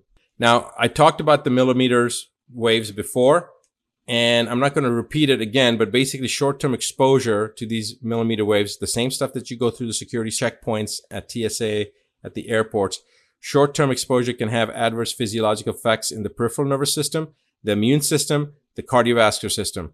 The research also suggests that long-term exposure may pose health risks to the skin, including melanoma, the eyes, which is ocular melanoma, and the testes, testicular sterility or testicular cancer. 5G is a new technology. There's no research on health effects, so we are flying blind, to quote a U.S. senator. However, we have considerable evidence that the harmful effects of 2G and 3G, little is known with the effects of 4G, a 10-year-old technology, because governments have remained remiss in funding this research. And now we're going to go from 900 hertz to 30 gigahertz to 300 gigahertz. And we know that already studies have been done to show a correlation at just 1.8 gigahertz with all sorts of different types of cancer. Again, why am I talking about this when we should be talking about coronavirus? Well, I was curious. I want to establish first how damaging 5G is for you, since I wasn't aware of a lot of this literature. And by delving into this, I started seeing how damaging it really is. By the way, I'm now one of those scientists that signed that petition as well. And that number has now risen to 208,000 individuals that have signed that petition from 200 different countries. Now this is the Lancet Oncology paper that is showing carcinogenicity of radiofrequency electromagnetic fields. Made 2011. Remember, it was 30 scientists from 14 countries that met, and they basically found that there was, I'll just get right to the chase of it, and you guys can look at this information if you want. There were multiple studies that they did, epidemiological studies looking at the radiofrequency electromagnetic fields that were created and the cancer outcomes from these cohort studies. There was one called the Interphone study. It was a multi-center case study, and it looked at 2,708 cases of glioma. There was also a Swedish research group study that was done that looked at two very similar studies, and they basically looked at a total cases of 1,148 glioma cases.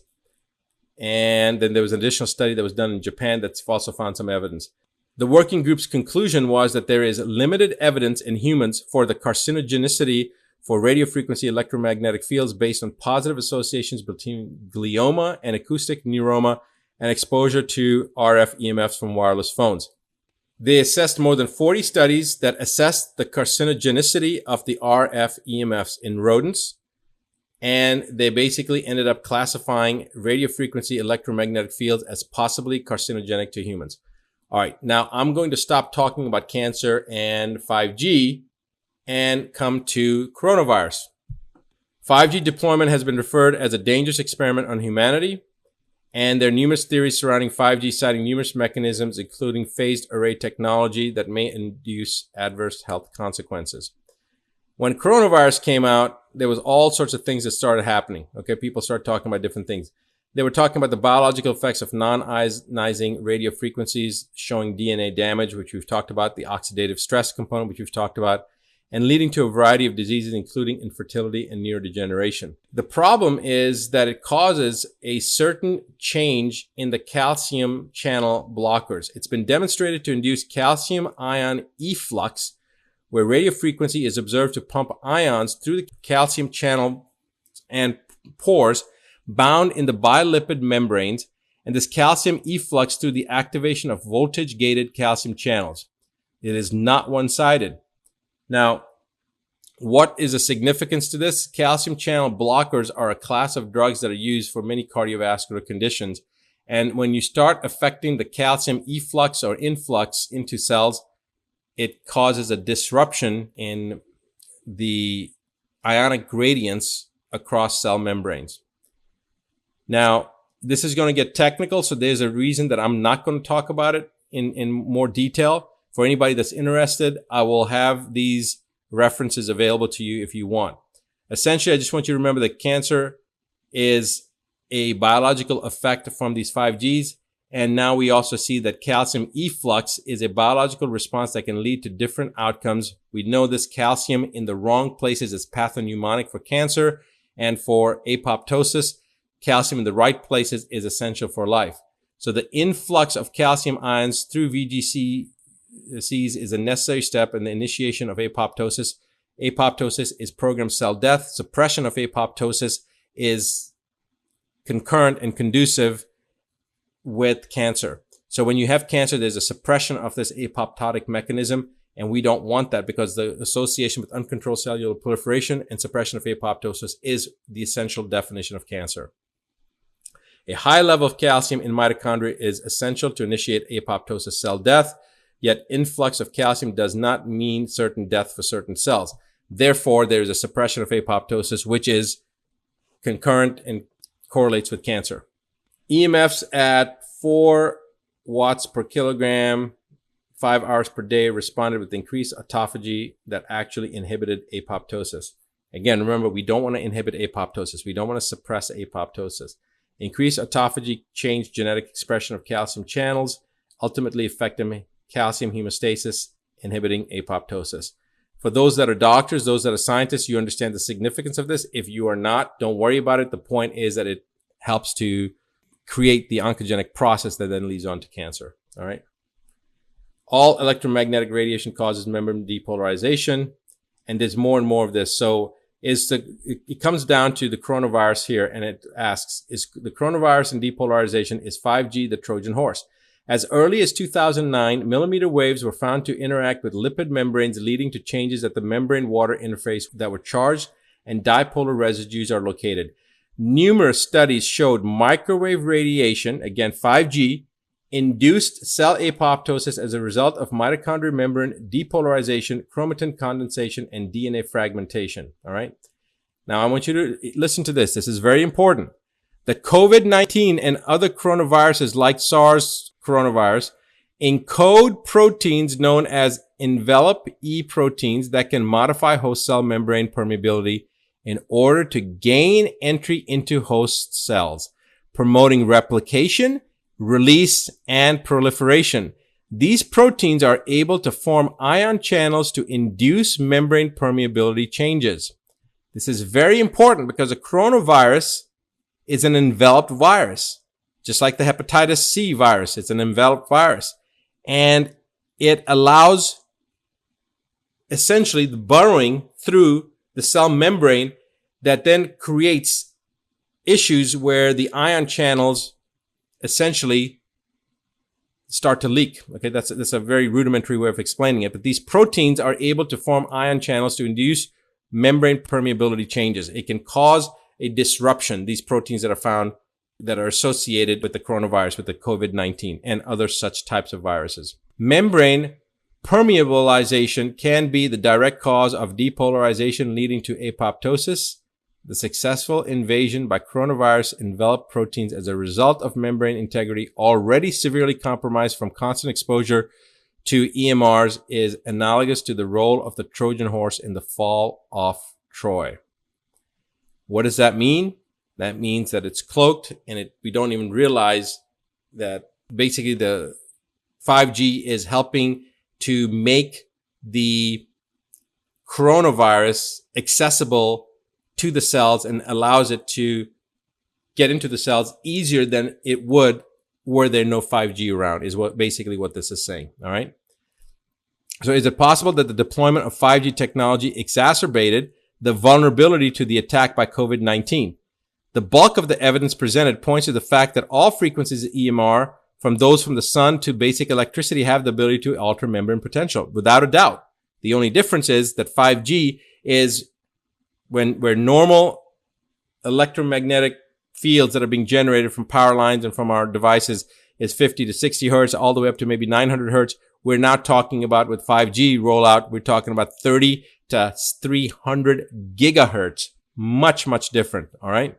Now, this is asking the question if 5G could have potentiated the effects of COVID-19. But I wanted to know, is it possible that just looking at the areas in the world that were affected the most, is it possible that there was a correlation? So this thing comes out, is coronavirus linked to China's rollout of 5G biowarfare? The question was asked, and it was a good question. The undisputed global leader in the development and deployment of 5G is China. Undisputed. Nobody argues with that. By the way, this was in February 2000. It therefore may come as a surprise to learn that the urban testing ground for the first full-scale deployment of 5G network was the Chinese city of Wuhan, the epicenter of the coronavirus, aka COVID-19. Is this a mere coincidence, or is there a link? On April 6, 2018, an official statement on the website of the Chinese province of Hubei announced that the city of Wuhan, with approximately 11 million residents, would be the pilot city for the deployment of 5G.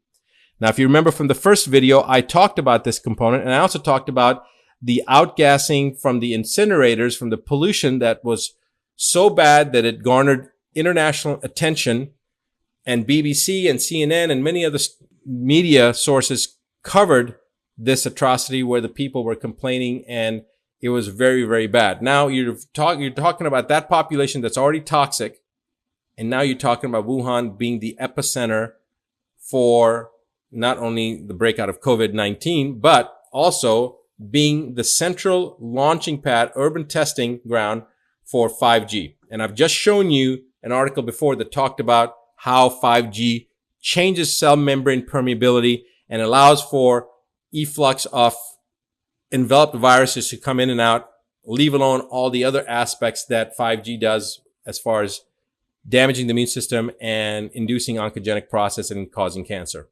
By the way, let's just go to that. Here it is. April 2018, Wuhan as a pilot city to build 5G telecoms has been approved by the central government. 3,000 macro base stations and 27,000 micro base stations will soon be constructed. By the end of 2018, the trial will use a technology will start in various pilot areas. It is expected to be accessible by users at the Military World Games in 2019. By 2020, 5G network will cover every corner of the city and will be available at an affordable price. Again, 5G network coming to Wuhan, April 2018. All right. I'm just going to go on from here. I wanted you guys to see this. And in fact, let me just make sure you guys can see this.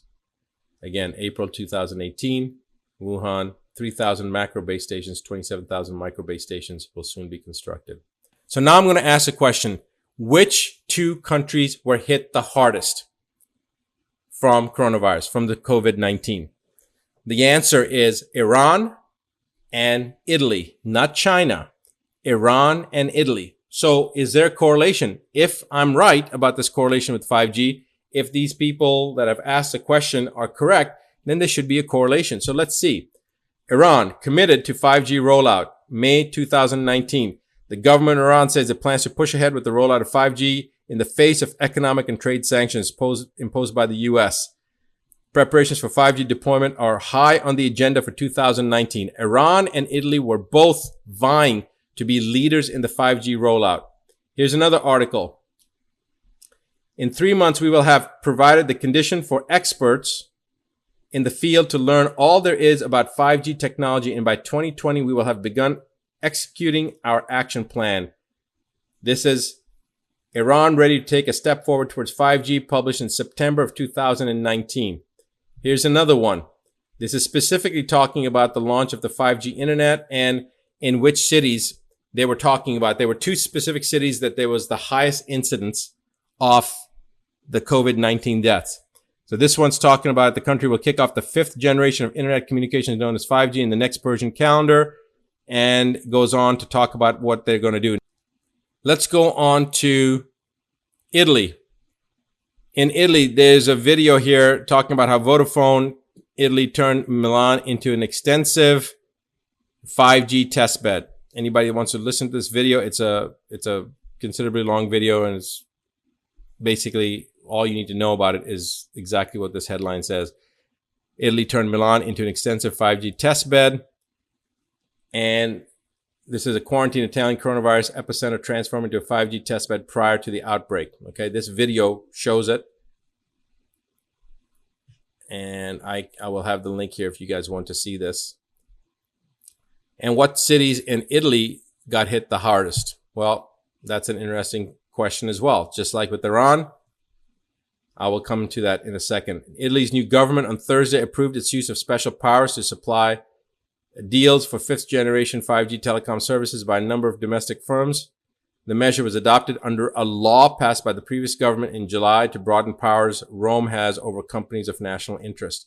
This was September 2019. Again, they're vying for this, right? The government said that it was going to roll this out, said it would also exercise special powers over the Fastweb's purchase of radio components from ZTE for systems that could adopt 5G technologies. They were hitting it hard. They wanted this bad. They wanted to be the leaders. Italian Telecos gets ready to reach more cities with 5G in 2020. This was in the beginning, in January 6, 2020, before COVID became really prevalent in Italy. They weren't even talking about it then in Italy. Italian operators kicked off commercial 5G offerings in part of the country's main cities during the second half of 2019 and have already announced plans to rapidly expand coverage during 2020. All right. Now, Milan, Turin, Bologna, Rome, and Naples, and the area that was hit the hardest, one of the hardest, we'll talk about that in a second. The operators said the speeds of the 5G will increase progressively up to 10 gigabytes per second by 2021. 5G services will be offered through spectrum in the 700 megahertz and then going up to the 3.6 to 3 gigahertz and then 26.5 to 27 gigahertz bands. So the 700 megahertz, okay, that's pretty much what 4G is at right now. 3.6 to 3.8 gigahertz, they're rolling that out. That's much higher. And then, of course, when we get to 26.5 to 27.5 gigahertz, that's seriously high. 2019 June, local operators announced a strategic agreement leveraging operators' respective assets in order to accelerate the rollout of the national 5G network. And then it goes on. They announced the completion of the national 5G spectrum tender in 2018 for a total cost of 6.55 billion euro. What cities? A little city by the name of Lombardy has the highest number of deaths related to the coronavirus. That was just released at towards the end of March 23rd, March 24th.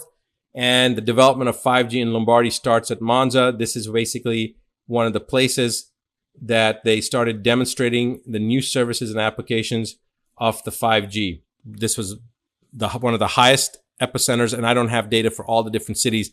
But again, I wanted to look at the cities, the countries, and the rollout of 5G. So Wuhan, where the epicenter of coronavirus, the COVID-19 started, it was the same month, December, that they launched those towers. And then you've got Italy and Iran with the two highest casualty rates. And both of those countries had 5G rollouts at the same time. And both of them were vying to be leaders in the 5G industry. Now, remember what I told you in the beginning of the third video, part 3.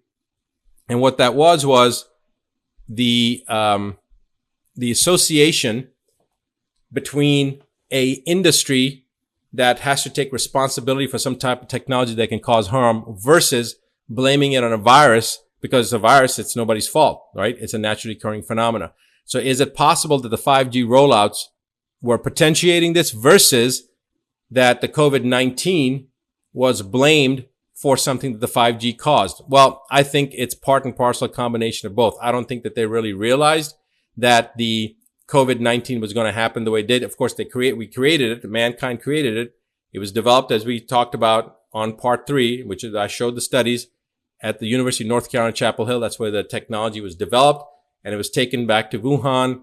And the alteration of these chimeric viruses that created COVID-19, based upon the SHC014 surface proteins on top of a backbone of a SARS coronavirus component, and then had orthologs that were placed into this. Other additional protein nucleotides were added to create a very virulent form of this virus called the COVID-19.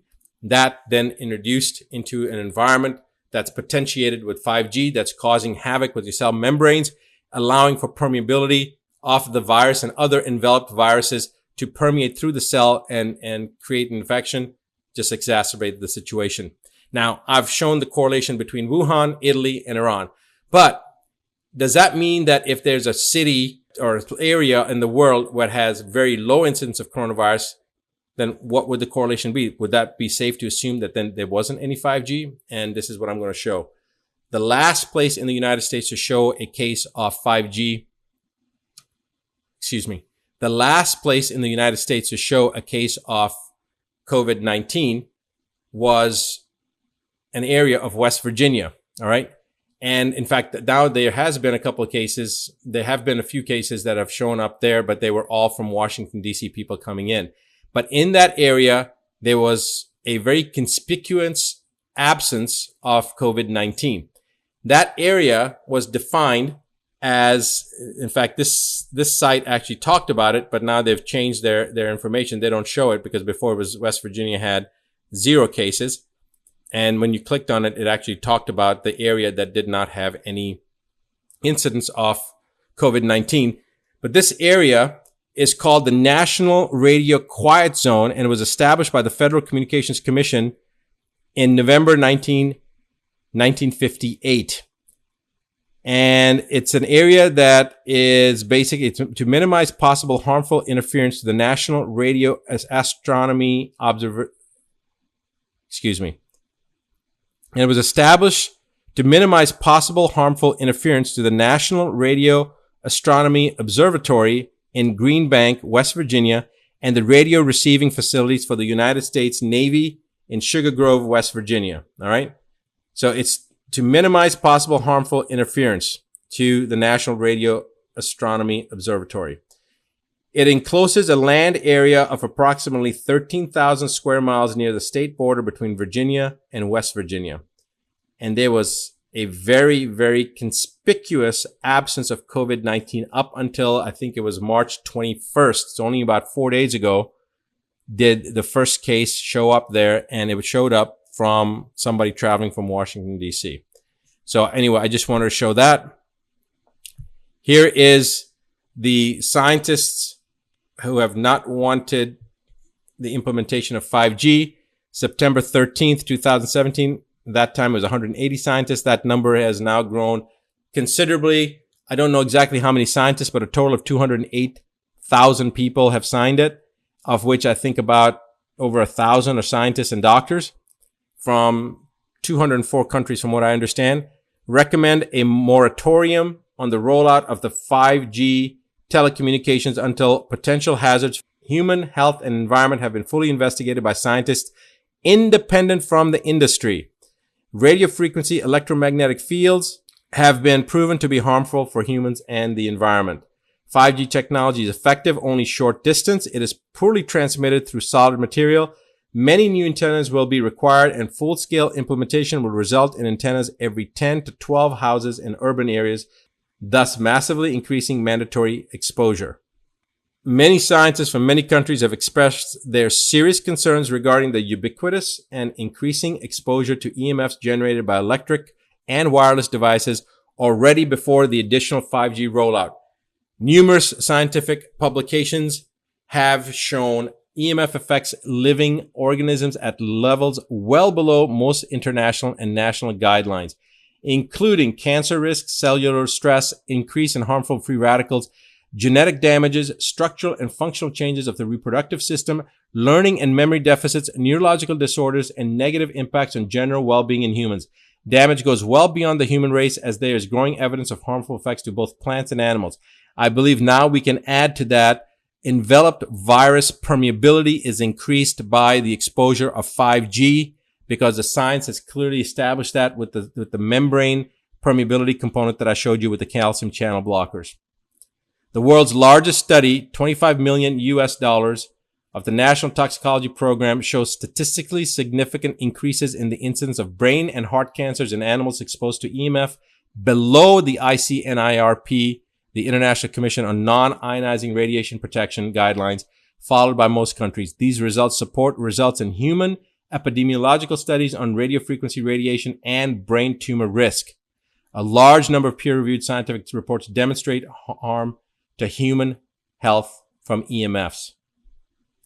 The International Agency for Research on Cancer, the Cancer Agency of the World Health Organization in 2011 concluded that EMF frequencies of 30 kilohertz to 300 gigahertz are possibly carcinogenic to humans.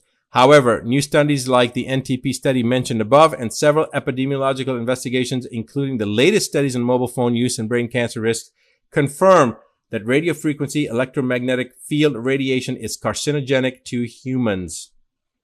There is also strong evidence that long-term exposure to certain EMFs is a risk factor for diseases such as, besides cancers, Alzheimer's disease and male infertility. Electromagnetic hypersensitivity symptoms include headaches, concentration difficulties, sleep problems, depression, lack of energy, fatigue, and flu-like symptoms. Inaction is a cost to society and is not an option anymore. By us sitting on the sidelines thinking that this is not going to affect us, you have now been shown how it is affecting you. We unanimously acknowledge the serious hazard to public health, that major primary preventive measures are adopted and prioritized to face this worldwide pan-epidemic in perspective. And what's the conclusion? The conclusion is still, what is the scientific evidence related to RF and health? The Federal Communications Commission regulates RF emissions from wireless devices. It has reaffirmed its safety standards on a unanimous and bipartisan basis, saying, get this, guys, this is the Federal Communications Commission reaffirmed its safety standards on a unanimous and bipartisan basis, saying there is no evidence to support that adverse health effects in humans are caused by exposures at, under, or even in some cases above the current RF limits. Indeed, no scientific evidence establishes a causal link between wireless device use and cancer or other illnesses. I just showed you studies. I just showed you the physiology. I just showed you permeability. I just showed you evidence of multiple scientists in multiple countries talking about how dangerous this is. And the Federal Communications Commission still says, hey guys, it's safe. So now you decide if there is a correlation between 5G rollout in Iran, in Italy, in Wuhan, very coincidentally the same months, they're vying for the highest rollout, the fastest rollout. And in the cities where there was the most COVID-19 deaths were the cities that were the test grounds for the rollout of the 5G. And remember, they can't blame an industry if it's a natural cause. So what they do, they took a man-made, adulterated, chimeric virus and blamed it on that, the COVID-19, and they have blown it totally out of proportion. It's all about the 5G. They've created the virus, but they're blamed on the virus as a natural thing, so no industry can be affected by the 5G. And now what's coming down the pipeline is that they're going to come up with a vaccine. I'm telling you right now, the research conclusively shows this is not something that a vaccine can be made for. This virus is a man-made virus that cannot have a vaccine made for it. But I will show you what you can do yourself to prevent the COVID-19 from creating any kind of problem in your system if you can maintain a certain blood level of this naturally occurring nutrient. I will show you that. It's not going to cost you anything except for a few dollars from a health food store, or you can boost up your level if you want. But the key thing to remember is that the COVID-19, even though it's adulterated and it's chimeric virus, it's very self-limiting. Okay. It burns out fast. And unless you're immunocompromised, you have nothing to worry about. And if you are immunocompromised, there are certain things you can do. But the hysteria that's been created around it and people staying 6 feet apart from each other and the global economy shutting down and no more conferences and everything, it's absolutely ludicrous. Now, if what I'm saying doesn't make sense to you and you think I'm crazy, hey, shut this down and go on living your life and go get the vaccine and God be with you. For the rest of you that have a critical mind, that understand basic fundamental concepts, that can follow a logical sequential thought process, you now see the truth. And for those of you that understand this, then there's a conference coming up on May 23rd to May 26th. Okay. I'm going to give you a plug. The Advanced Medicine Conference, the second annual conference. We have some of the leading healthcare providers from all over the world that are going to be presenting there. So we welcome all. You don't have to be a doctor or a healthcare provider to come, but some of the people that are going to be there are healers from all over the world. Dr. Bruce Lipton is going to be one of the speakers there. And when I put out the notice to the speakers that we were not going to cancel, within 10 minutes, I had 3 of the speakers from 3 different parts of the world contact me and say, thank you, Rashid, for taking a stance. Thank you for not succumbing to this paranoia, to this BS. So guys, I welcome you to come to Advanced Medicine Conference. And if you are concerned about the COVID-19, then you really should be at this conference so you can understand what the facts are. I hope this information has been informative for you. The next video is coming out in about 48 hours, and we're going to call out some of the people that are putting out misinformation. And then I'm going to have a video to help show you what you can do, the help that you can get. Pay this forward. Let your friends and family know about it. Stop promoting the hysteria. Allow people to know the truth and pass this information forward so that we can get our economy back on track and understand what the real issues are and demand that this type of garbage is, 1, not tolerated anymore, and 2, that we as a nation, we as a people of this planet will no longer tolerate this type of garbage, this type of misinformation, this type of manipulation, and this type of atrocity being committed on our physiologies, on our bodies, on our children's bodies. We're not going to tolerate it anymore. Pay it forward, pass it on, tell everyone about it.